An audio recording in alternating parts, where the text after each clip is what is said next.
Oh my goodness. Good afternoon. Happy Tuesday. We're coming at you a day late.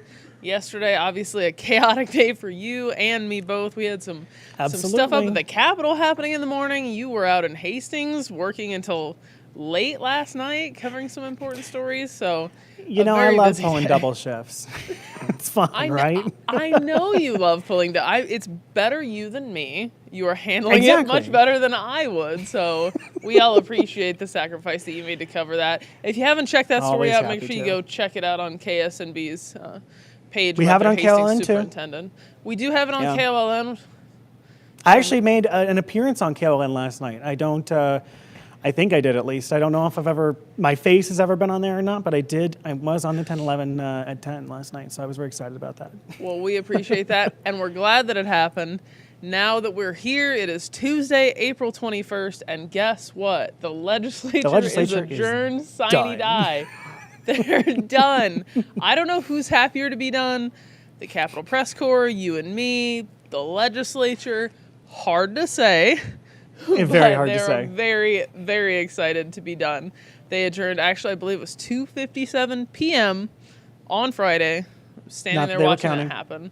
Not that they were counting, but they let Senator Ben Hansen made that final motion to adjourn sine die. He's one of the 13 that's not returning. So it was a very spirited end to their 60-day session. And, of course, that's the short session. And that was the 109th. And we'll be back. It didn't feel like the short session.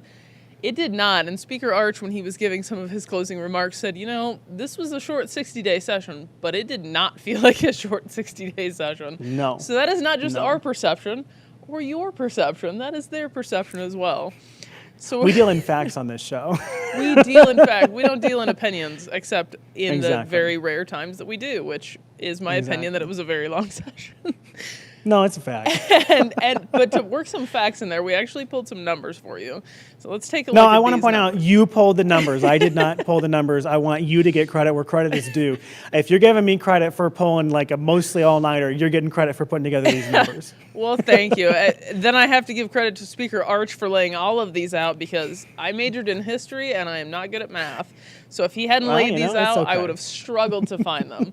We're going to take, these are popping up on your screen. So total for this last biennium, the 109th legislature, both the sessions, 1,262 bills introduced. That is pretty significant. So of those, let's see here. Let's see if I can figure this one out. Beautiful. Okay, 547 of those bills were introduced in the second session, and 167 of those bills were sent to Governor Pillen's desk. 174 other bills were amended into them. So they do that quite a bit, where you get kind of Christmas treat in, but that means 339 bills got passed this session.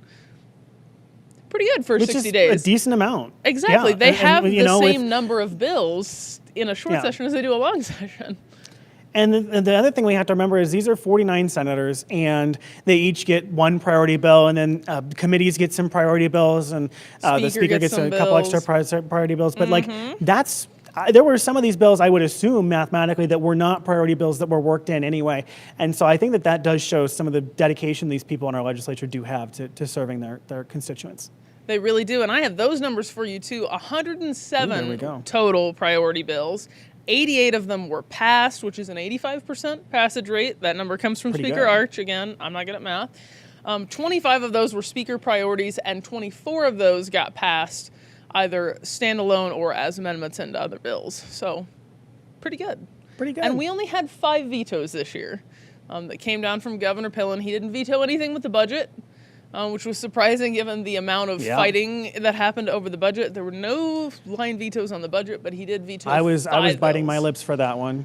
I was waiting. His deadline was that Tuesday at midnight, Tuesday afternoon, we get the word that there's no vetoes. Great. Yeah.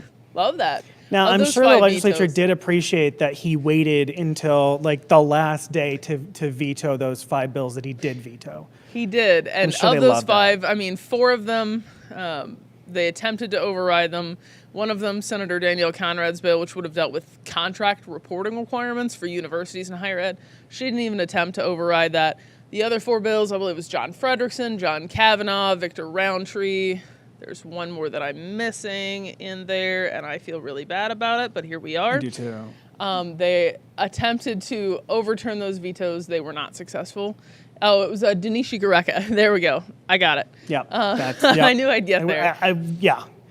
But those 4 bills, they attempted to overturn them. They were not successful in doing that. It was interesting on Senator Kavanaugh's bill, which would have dealt with emergency management actions. The governor said he couldn't sign it because it would increase property taxes. There's quite a bit of back and forth on that. It's interesting because it was a consent calendar bill that was passed unanimously on the consent calendar and then failed to be overridden. So there was some back and forth on that. We covered that pretty in depth. So if you're really interested in the veto fight, we do have that on our website. Absolutely. Perfect. So moving out of numbers, which is not my favorite thing to talk about, if anybody is aware. I don't know how many times I can say that. We're going to move into what got done. It's a constant on this show, Get it? Number, joke, constant. It was funny. See, I'm not good enough at math to even know what. all 3 of us would laugh. All of my high school and middle school math teachers were like, yeah, no, that makes perfect sense. I use my fingers to add. So, I mean, what do you do? I do too. Sometimes you got to use your fingers, fact check yourself. We're journalists. We like to make sure we're right. We got to make sure this is 1, this is 2, 3, et cetera, et cetera. Typically, I don't use my toes, though. I'll just, loop the hands. I think if you look back in my calculator app on my phone, you would see like 3 + 5, 8 times 2. And you'd think that I didn't pass 5th grade math, and you would almost be correct. Just saying. I won't throw my girlfriend under the bus here, but I'm absolutely going to. We were at a discount store this weekend and stuff was on sale, and it was 70% off, so I was multiplying by 0.3, and she's like, it's more than 30% off. And I'm like, oh, I'm skipping a step. This is how much you pay, not how much you get off. She's like, oh. I'm not the only one. It was actually a requirement to be in the streaming show that you had to be like pretty mediocre at math. That was one of the requirements. When they came to us about the show, they said, if you're good at math, absolutely not. We don't want people somehow I passed through. I guess they looked at my GPA and my report cards and they went, oh, he's pretty bad. They were like, it's fine. I don't think my math teachers wanted to deal with me being held back. So they were like, okay, we're just going to let you're fine at everything else. We're just going to let I know for a fact that happened at least once, probably twice. Oh my goodness. Well, beyond us being bad at math, we're going to move into what actually got done this session. Starting with one that we've covered a lot. We covered it before the session even started, which is LB 304, brought by Omaha Senator Wendy DeBoer, who just finished her term in the legislature. It deals with the child care subsidies that were set to sunset this October. That was one of the bills that they fought over when it came to the budget passage. It was a very touchy subject. Very much so. It kind of juxtaposed the school choice ask from Governor Pillen. So there was questions from some senators on why you could support one but not the other. They did pull that out of the budget. It did eventually get passed on its own. I think it was the Monday after this budget fight. So it didn't take very long and wasn't a lot of significant debate by the time it got to that end point. Yeah. Another one that we covered in depth was 751 from Ashley Spivey, also of Omaha, which is going to commission a study and a task force on missing Black women and children. We covered that pretty in depth. She also brought in Kamisha Hollis's daughter. If you remember, Kamisha Hollis went missing, I believe, from the Omaha area, 2018. Yeah. Her remains were never found, but her partner was eventually charged and I believe pleaded guilty to a manslaughter charge. So that was a pretty significant priority for Senator Spivey. Kamisha Hollis's daughter actually came to the legislature one day, and we got to meet her as well, and it was a pretty powerful moment. So to see that get passed was great. And then another one that I really featured that I'm really excited about, and the mom that we talked to in this actually texted me as it passed, was George Dungan's 762, which requires insurance companies to cover these pediatric immune disorders. If you remember Violet and Belle Troop, their mom Grace, we did a feature on them in their best princess dresses at the park. Was a great day. They were up there quite a bit from where the press table is. You can see one of the balconies, and they were sitting in the balcony quite a bit. And so it was interesting to see them get to come see kind of the fruits of their labor in there. So that one got passed as well. And of course, the one that we're going to be going into more depth on looking at as the implementation starts by next January is 1237. That was the executive committee's bill on capital security. That was quite the fight. Nebraska is kind of a notoriously Second Amendment friendly state.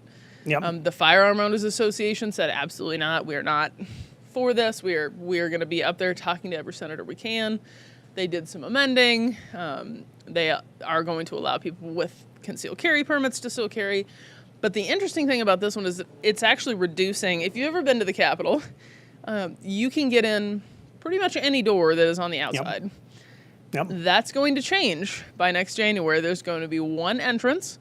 I believe that's the Abe Lincoln statue side. I can't remember what direction that is. I'm also notoriously bad at directions.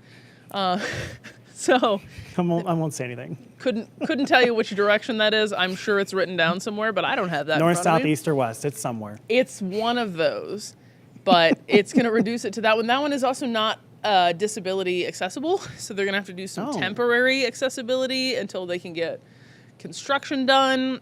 So that's kind of an interesting part to this. We're hoping to talk to some disability advocates about what that might look like. But that kind of fundamentally changes how you access the Capitol, especially when you look at somewhere that has pretty limited parking. Does that then increase the walking? There's no parking garages really that close. Parking during the session can be a nightmare. I'm routinely there almost an hour early just to ensure that I am not walking too far with 25 pounds of gear. Gotta be. But, we'll see how that implementation changes. State Patrol talked a little bit yesterday. They haven't commented during the debate. Now that the bill's passed, they commented a little bit. But, of course, when it comes to security, you're not going to have full openness. There's things that they're not going to talk about, which is what Colonel Brian Law said yesterday. But, those changes will be interesting to see by next January. And I was surprised that Governor Pillen didn't try to veto this or line item or something to it. He basically just said, hey, I don't like this, and just didn't sign it, and it passed like that way, if I remember right. Yeah, he had made a comment that, maybe this isn't the route that I would have taken to get here, but I'm glad that this is something we're addressing. Bills that make it to his desk, I believe, have 5 days. If he doesn't sign them within 5 days, they automatically become law. So that is one of those. The next thing I want to talk about is something that you've been covering pretty intensely and that we've covered a lot. Our friends over at the Examiner covered a lot. We talked about it when we had Zach Wendling on the show. Is 1235 medical cannabis bills, 933 also as well, which we'll talk about. I'm curious, here we are, when 933 got pulled, that meant 1235 is the only medical cannabis related bill that has passed through the Nebraska unicameral. That allows the commission to set fees and raise revenue so that they can do things. But that is the only one that passed, and it was not the only one that was introduced. No, so it was not. Here we are. Before we get into this, I saw multiple posts by police departments on Facebook yesterday, the marijuana holiday, as I'll refer to it as, where they were like, hey, still illegal in Nebraska. We're still going to ticket you. We are still going to arrest you and impose fines upon you if you are caught with however much marijuana you need. And I believe it's with or without a medical card. I don't quite know the laws. I'm not an expert on that, not a field I deal with, but I do understand that those law enforcement agencies are still enforcing the laws currently on the books, even if those laws are antiquated for maybe what we as a state are, maybe, if that's the way to put it. And we're still waiting on that ruling from the Nebraska Supreme Court about the Attorney General's suit. This 1235 passed final reading on 46-2 vote, but we still don't have a dedicated program to this. And John Kavanaugh's 933 would have been a part of that, which we'll talk about in a minute. But we got one. Can't say that that's not nothing. So we'll see if this fight returns next year. It's likely to, even though John Kavanaugh is running for a CD2 and is not, may not be the one to introduce it. He's not running for re-election this year, basically. Correct. Yeah, so we will see who he may not be that. in the seat next year. Correct. Exactly. And then what did get done? The budget. Despite a lot of fighting. And a lot of I filibustering. did not have money on the budget passing without a special session, as Darsha can testify. I was not expecting it to pass without a lot of teeth pulling, and they did kind of violate their own rule of it needs to be done by the 50th day of the session. Yeah, they had to pass on the 54th day. And there's an emergency clause to allow them. Yeah, it is the latest they've ever done that. And it was a fight. Obviously, the fight, one aspect of that fight is something that you're very familiar with, which is school choice. If you maybe walk us through the head points of that. So last year, I covered a lot of the school choice stuff. This year, Governor Pillen specifically wanted $7 million in school choice funding. The reason why he wanted that funding is because the way the big, beautiful bill that passed last year works, a lot of that doesn't actually go into effect until after the midterm elections. And so next year, the federal government will pick up school choice funding. And Governor Pillen basically said, I don't want those children who might be in a private school and not be able to afford it this year, have to go to public school this year, then have to, get to go back to private school next year. He didn't want that disruption, so he said that's what this $7 million was for. He wanted that. Eventually, that was cut down to $3.5 million, and eventually that $3.5 million was just pulled because there was no way it was going to pass with a budget as tight as it was this year. I'm surprised we didn't hear more from Governor Pillen on this, and of course, I want to point out that I believe it was Adrian Smith who put that clause that would fund private school in the big, beautiful bill, of course, federal legislation that passed in 2025. Correct. So it was just that 1 year gap funding that he had asked for became a big fight between progressives in the chamber and more conservatives in the chamber. Was not really a party line debate, which is interesting. No, it was not. Sometimes you kind of expect that, but it wasn't.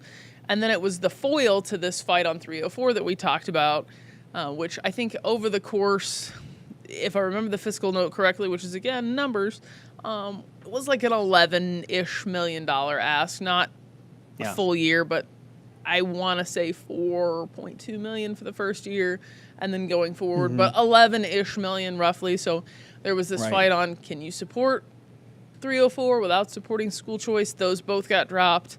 And then 304 then did pass on its own. School choice, not something that Pillen even talked about during his sine die address, which, like you said, is interesting that this was a big part of his State of the State back in January when he addresses the legislature as they come in.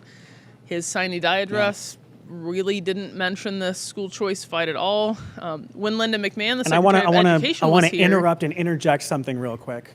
With that he didn't mention in his sine die address. Yeah. Governor Pillen, and we'll talk about this more in a bit, he is up for re-election this year, and this is something Nebraskans voted down at the ballot box. Correct. So those two could be correlated. I'm putting on my tinfoil hat for that one. It's something worth noting. It's interesting, though, because when Linda McMahon was here a couple of weeks ago, he was asked directly about this. Is this something that's coming back? Are you giving up? Linda McMahon has been a notable supporter of school choice. Nebraska is one of only 2 states without it. I believe Kentucky's the other one. And Governor Pillen said, no, we're not giving up on this. And when he was pressed with overwhelming majority of Nebraskans said, we do not want this, he actually, I don't want to say fought the data, but it was the way he said it was, if you really looked on a precinct by precinct or county by county basis, basically blaming the influx of money spent by the State Education Association for the Support Our Schools initiative. He's saying, really, most people actually supported this. They just got outweighed by the money that was spent in bluer areas to override that. So, interesting. I don't think this is going away. Obviously, like you said, the one big, beautiful bill starts covering that next January. Curious to see what he means by this isn't over. If something comes out later this year, obviously the legislature's not in session. I don't think this is he can call him back if he wants to. It would be interesting. That would be a bold choice. Not saying it's out of the realm of possibility, but I would be interested to see. Luncheon Legislature Education Edition. Yeah, we will see how that I already see the nightmares. And he didn't mention that. And then one last thing we're going to mention in the what got done session, we did get a Supreme Court ruling on Governor Pillen's remote work fight with NAEP, the Nebraska Association of Public Employees, had said no, like there was some contract language. We disagree. We should be allowed to remote work. We should be allowed to negotiate this. And we also shouldn't have to pay legal fees for this. The Supreme Court said, no, your contract language is pretty set. You don't get to kind of backtrack and say, well, we regret agreeing to that, but NAPE isn't going to have to pay those legal fees. So Justin Hubley, their executive director, told me, it's kind of a mixed bag, but we'll see. There's legal fees aren't cheap. There's other litigation that has come out of that fight, so we will see how that pans out in the future. So that'll be something that they're watching. I would assume this is something that continues, kind of like the school choice. I expect this to continue into the future. We'll just be following that implementation, and as those things come out, and bringing you that latest news. But no clear timeline on what that's looking like yet. Nope. So what didn't happen this session is a trio of bills from Senator Kauth that we hit on quite a lot early on in lunch in the legislature that did not make it anywhere. Yeah. One of those is, of course, the bathroom bill. One of the senators, I can't remember his name because I'm tired, calling it that they didn't want the Nebraska State Potty Patrol. Merv Reapy, our friend from Ralston. Merv Reapy, thank you. With that zinger that lives rent-free in my head. I like that. So, not that I'm not taking an opinion on the bill. I'm saying I like his zinger. That's where I am. That one, of course, Kauth tried to get it through on like the last-ish day of the session. I think second to last day of the session. She was kind of putting some of her bills into other bills to try to get them passed. And of course, one of those bills, I don't remember which one it was, but that was one of the ones that derailed the medical cannabis bill. The bathroom one she tried to amend doctors. onto Denise Shigareka's paid maternity leave bill. Right. And when we had asked her about that, it was, his paid maternity leave bill hadn't specified that it was for women. And then when they got that amended on there, Kauth, that kind of opened the door in her mind for germaneness to introduce this bathroom bill as an amendment. Gareka fought back against that, and the chair said, no, like, this is not germane. Sorry. So she lost that fight. But the other one you were talking about, which is the gender-affirming care for minors, that she tried to amend on to 933. Kavanaugh did fight that, and it was ruled germane. 933, obviously, as you were talking about, the protection for doctors who recommend medical cannabis. Yep. That one. So there's a lot to that. It is a complex bill. The debate went late. I mean, we knew that this was coming. I think we talked about this in the last episode. You talk about me pulling double shifts. You pulled a triple that day, I'm pretty sure. I spent a lot of time doing absolutely nothing in the middle of the day. So split shifts I'm not a huge fan of, but for that one it worked. And, when we talked to advocates in the rotunda, they said, we don't even have a doctor. We always try to get people that are impacted by these bills to talk, and we could not find, and through our contacts could not find, doctors who are willing to talk about this bill in Nebraska. And that was part of Kavanaugh's fight. And he got a lot of pushback from Senator Hardin, Senator Jacobson. I said, if this is legal, why are we also adding this step? So Senator Kauth's bill amendment on that ruled germane. But then this fight continued. And before we really got to the debate on Kauth's amendment, Kavanaugh just pulled that bill entirely. So he just pulled it. Yep. Yeah, and we're still actually waiting on a related ruling, the marijuana ruling from the Supreme Court, like we talked about. So that is one we kind of expected would come after the end of the session. They just put out their opinions that we can expect this week. That is not on the list. So we are still waiting to see when that ruling is coming out, and ultimately what they decide on that. Yeah, exactly. You're not wrong. So all of this happened, all of these numbers we walked you through, all of this, some emotional days, some long days, some short days, some interesting days. Yep. All leading up to Sine Die. Sine Die is done. What's next? Well, for us, elections. For them, elections. The midterms are coming up May 12th. Yep. We're going to have a ton of coverage, both on the primary and the general. But this is going to be the last episode of this this pioneering streaming show the that we've worked specific on this format year. of Lunch and Legislature. Yes. Correct. We're, of course, next year, the 110th legislature starts, and that is a long session, a regular session. So that'll be the normal 90-day session. What this format looks like, we don't know. We hope to workshop it. If you have ideas, please reach out. Yeah, we would love to know. If this We're has open been to helpful for feedback. you. And while we're talking about the 110th session, one of the things they might have to reconcile with, guess what? Budget problems. Is the budget. I spoiled it. Budget problems. If you read our friend Aaron Bamer over at the Examiner, the revenues came in a little below projections, putting us, Yeah. 72 million short? Yep. So what does that mean? It was not a pleasant number. And one of the things that I found interesting is I was talking with Treasurer Breezy once, and he was, I did an interview with him on Local 4 Midday, and I had asked him specifically, when these shortfalls happen, how bad is this? And he always said, well, we project our revenues low, so typically we don't have problems with our revenues not meeting those. And so I don't know if something has changed, because I know he's no longer in that office, but some interesting stuff there that we'll definitely be looking at here. And so now that, the budget bills are passed and signed and the legislature's adjourned sine die. So what does that mean? Mm-hmm. Well, they're assuming, if you read Aaron Bamer's article, which you should read our friends at the Examiner if you're not. You should. They are hoping that revenues then come in higher later and it balances out. If it doesn't and we get to next January and we are still in a budget shortfall, the 110th has to address this biennium's budget, because this biennium ends next June or July, 2027. Yep. They have to get this biennium balanced before they can start the next biennium's budget. So if you thought this session was bad on the budget, then they have two to do, and they have to get this one balanced before they can even start the next one. Exactly. So we're hoping that those numbers do balance out, because I don't know about you, but I don't want to have this fight again next year, even in a session where you have 30 extra days. I will say it here and now, Darsha. I will put my money where my mouth is. If this happens, I will drive to Lincoln every day and come help you. Maybe not every day, but I'll, at least once a week until this is I will figure out, I will make it happen. I will drive to Lincoln, come down and help you cover this. I'll, of course, be the pretty face on camera if you carry my equipment. That's what we'll do. Okay, deal, though. That's a bet. You heard it here on Legislature Verse. He's locked in. Verbal contracts aren't binding in the state of Nebraska. Yep. Oh, yeah. But... So that is where we're at. And while we're talking about the midterms, as we're about to wrap up here, we know this one's gone long. Lots to talk about.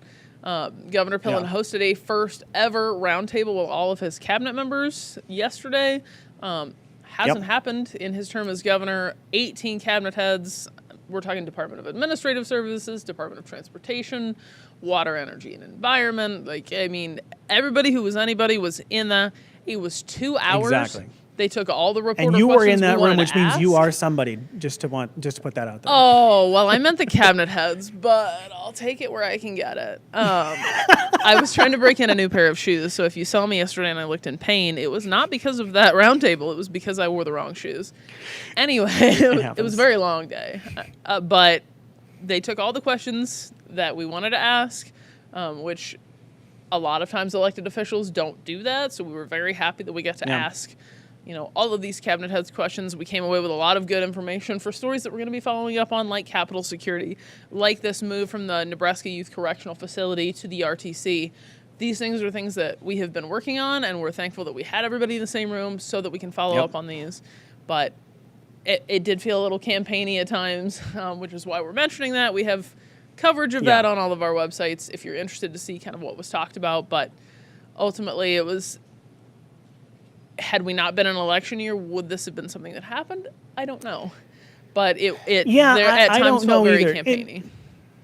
And I don't want to overstep here, but I will say that this cabinet meeting seemed a lot like other recent cabinet meetings I've seen, be it on television. We'll just put it right there. This seemed like a very much an event designed to talk about how wonderful Pillen was and what he has done. Not my opinion. That's what I think that the event was designed to do. Not saying that's if you what I read think some he of the did. Facebook comments on our live stream, that seemed to be a common question. You know, this is a televised, streamed live event. Yeah. And a lot of it centered around successes, wins. I had a conversation with Mike Hilgers, the Attorney General, after that. The Attorney General, Secretary of State, State Treasurer, none of them were a part of this. This was a cabinet meeting. And I said, if I was up for election, I probably would have done the same thing. Who doesn't want to talk about the successes? We do talk a lot about when things don't go right. Who doesn't want to talk about successes? But we will be pulling more parts of that out for further stories. If you watched that, or if you read the story and you have things that you want us to talk about, reach out. We are always here. Again. And I do mean always. Yep, we are. We are always reachable and easy to find. You're talking to the right group of people. Yes. That's all I have. And we have talked for a very long time. We have. So we But hope that thank you your for lunch is watching, good. and yeah, we hope your lunch is good. We hope you enjoyed this extra little bit of lunch that you may or may not have had. We thank you for watching. I know I've had a blast here. Absolutely. Thanks for helping put this together, because this has been a lot of fun. And thanks for sticking with us through our technical difficulties, through our missed episodes, through our confusing, I don't know that number, let me look it up moments. This is the Or in first my time case, we've done names. something You might like not know this. numbers. I don't know names. Yeah, so we've figured it out. It's a little bit pioneering, and we were happy to do it. And a big shout out as we're Absolutely. wrapping up here to 1011 streaming anchor Danielle Schenk, who has set us up for 95% Couldn't do it of these without her. episodes. She does all of the building, putting all the graphics in, all of these strange colored buttons that I have to push. She walks me through those. When I touch something and it breaks, Danielle fixes it. And almost as important, she sits next to me the entire time and listens to me ramble. And nobody should have to do that, I think. So big shout out to Danielle for Nobody doing except that. you, our viewers. You want to do that. We are so thankful. Bill Rentschler also helped us a little bit in the beginning as well as we were kind of figuring out the format for this. So thank you to all the streaming anchors who have been able to help us on this desk, because I do not know how this works. So that is all we have. Thank you so much for joining us, and we are so thankful that you were here, and we'll be ready and back for the 110th. Absolutely. We'll see you next time. See you next time.